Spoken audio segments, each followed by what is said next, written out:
Jeg er i gang med min June-top fra Petit Knit, og vil i den her video vise, hvordan jeg laver den her I-cord-kant.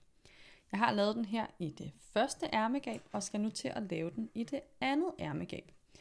Og når jeg laver det her i ærmegabene, så starter jeg hernede i bunden af ærmegabet. Og jeg vil egentlig lige starte med at pege på, hvordan man kan vælge at samle op her. Så hvis vi starter hernede i bunden her, så orienterer jeg mig efter de her V'er, vi har. Så jeg vil altså starte i et V her, hoppe hen i det næste V, hoppe hen i det her V, og i det her V, og i det her V. Og så begynder vi også at skulle bevæge os lidt opad, så der orienterer jeg mig efter, hvor mange rækker jeg har her. Så hvis vi siger, at jeg lige har samlet op i den række, der hører til masken her, så vil jeg altså hoppe en række op. Og her, der kan jeg enten vælge at samle op helt herude for at komme tæt på aflukningskanten, og hvis jeg er bange for at få et hul, så kan jeg altså tage selve masken her, så er jeg altså hoppet en række op. Så hopper jeg en række op igen her, til det her V, og hen i V'et ved siden af. Så bevæger vi os igen en række opad, så jeg lige til at stille skarpt sådan der. Så jeg har altså samlet op i den række, der hører til den maske. Så vil jeg hoppe en række op, samle op her.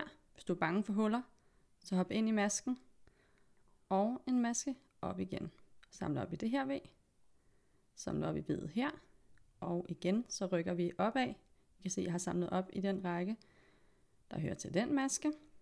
Så der hopper jeg altså en række op til den her, samler op herude, samler op i det her V, og igen bevæger vi os opad, hvor jeg vil samle op her, og i V'et her. Og til sidst, så ender vi altså heroppe, hvor at vi bare har strikket lige. Og når vi ender derop, så samler jeg op i hver maske. Så jeg samler altså op her, og her, og her, og her, og her. Nu vil jeg gå i gang med at samle masker op, og så vil jeg lige vise, hvordan vi strikker den her I-cord-kant. Så er jeg altså i gang med at samle maskerne op her, og nu er jeg henne ved det første af de her hop, hvor vi skal til at bevæge os lidt opad. Så jeg vil bare lige vise, at jeg har lige samlet op i rækken, der hører til her, så jeg skal altså en række op og hopper herud, for at komme så tæt på aflukningskanten som muligt. Så er jeg samlet op i rækken, der hører til den her, så hopper jeg herop. Og her, der har jeg et V ved siden af i samme række, så der samler jeg op i V'et ved siden af. Og nu kan jeg lige prøve at holde lidt ud i mit arbejde, for nu samlede jeg jo op herude, hvor man kunne måske godt være lidt bange for, at man fik et hul, men hvis vi kigger her, så kan I se, at det kommer jeg altså ikke til at få. Så jeg tager godt fortsætte med at samle op helt yderligt, så her, hvor jeg skal en række op igen, der samler jeg altså op helt herude, og hopper så en række op igen her, herop til V'et her. Og her har jeg så et V ved siden af på samme række. Og sådan fortsætter jeg altså med at samle masker op hele vejen rundt her, og så ser vi lige på, hvordan man starter op på den her I-cord-kant. Så blev jeg færdig med at samle masker op hele vejen rundt i mit ærmegab her. Og nu skal vi altså i gang med selve I-corden. I-corden på den her top, den strikkes over 2 masker, så vi starter lige med at slå 2 masker op med strikkeopslag herover på vores venstre pind. Og det gør vi altså ved at gå ind i den første maske her, som også var den første maske, vi samlede op. Og gå ind i den, ligesom vi strikker ret, tager garnet med igennem, fuldstændig ligesom når man strikker ret.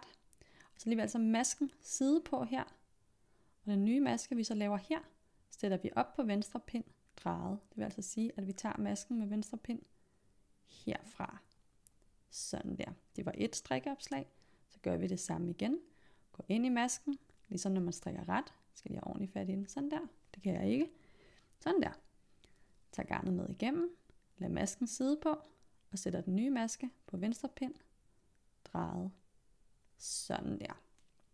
Så går jeg altså i gang med selve I-cord-kanten. Det gør jeg ved at strikke en ret og 2 masker drejet ret sammen. Og det gør vi jo i det bagerste maskeled. som er heromme. Jeg skal lige have ordentligt fat i det. Så går jeg ind i 2 masker, sådan der, og tager garnet med igennem.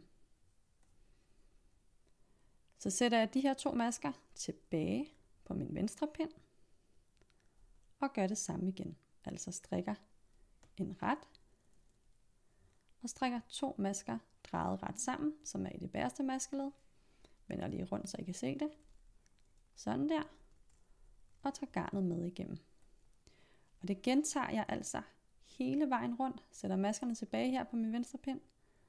Strikker en ret. Og 2 drejet ret sammen. Og når jeg så sidder tilbage med 2 masker på pinden, så kan man altså vælge at sy sin I-cord sammen med maskesting. Det har jeg en video, der viser, hvordan man kan gøre.